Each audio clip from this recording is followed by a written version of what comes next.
Welcome back to the channel for what I am informally calling the Big Rectangular Single Coil Pickup Challenge.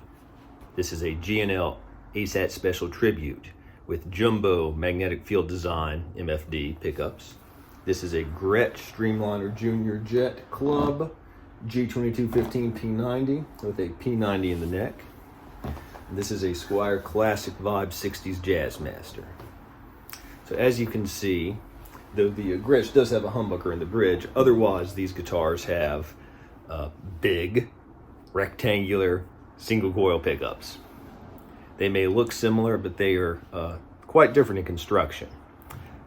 I am going to link in the description below a couple of videos to Dylan of Dylan Talks Tone talking about the differences in construction in these pickups, because he is a pickup expert and knows far more about the technical aspect than me. So rather than me try to summarize what he said, I'll let you get it directly from the source, because what I'm here to do is to compare the neck pickups, since again this is a humbucker, of these three relatively affordable bolt-on neck guitars and their stock big rectangular single coil pickups, which, though they might look similar, can be, I think, quite different in sound.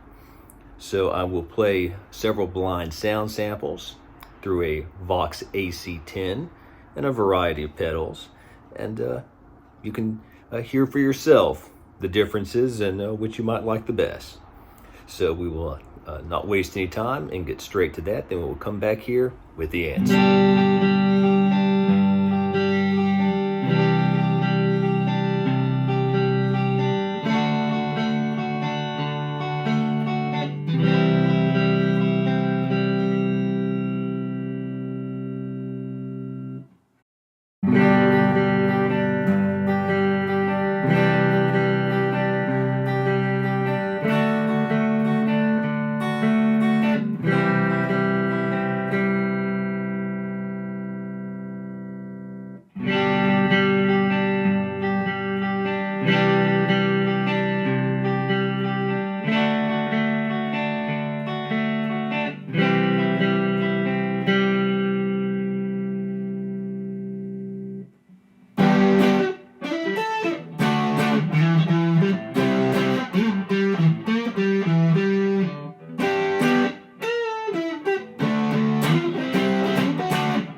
Okay, I hope those sound samples were helpful. Just a little bit about the recording process. They are all recorded with an SM57 directly into the audio interface, directly into the recording software. There is no post-production editing, no EQ, reverb, volume. All the reverb is from the amp.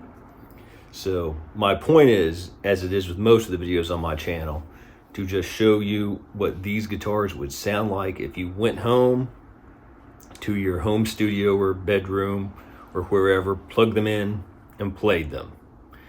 Because though it's great to hear people like the Andertons guys playing very fancy setups and expensive amps where they can really crank them, that's not reality for most of us. So I want to try to give people just an everyday comparison. And also I want to say that all these guitars are stock. This is an overseas made guitar, but these pickups are made in the USA, but they are what comes stock in this guitar. So again, these are 3 affordable bolt-on neck guitars with big rectangular pickups.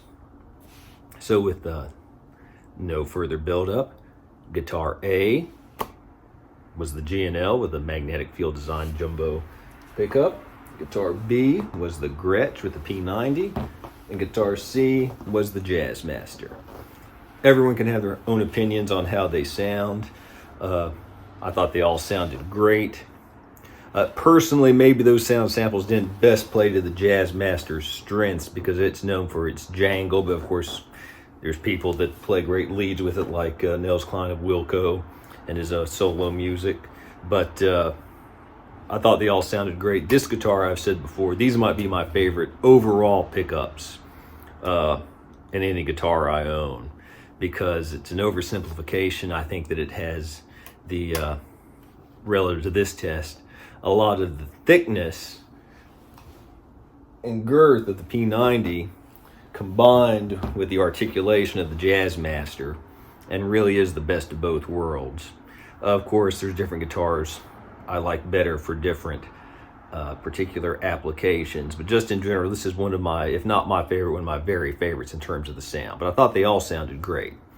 But of course, what's important is what you think, and hopefully, if you've not had the privilege of playing all these different pickups for yourself, this has been illuminating. If you have any questions, please feel free to leave them below. This video is a little bit impromptu. I was hoping, if you saw my video about the Squier Bullet Telecaster, to do my first in the upgrade series of that this week. And this is one reason why I wanted to use the Bullet, it doesn't have necessarily standardized parts in terms of size and the way things fit in the line compared to a Fender Telecaster, the way that some of the Squiers higher up the line might. And I ran into a couple of issues with that very thing I'll detail more in a further video, but we're making progress there, and hopefully I'll have that video out here in the next couple of weeks, the first one in that series. But for today's purposes, again, I hope this was helpful. Feel free to leave any questions or comments. Please like and subscribe, and until next time, keep on rocking.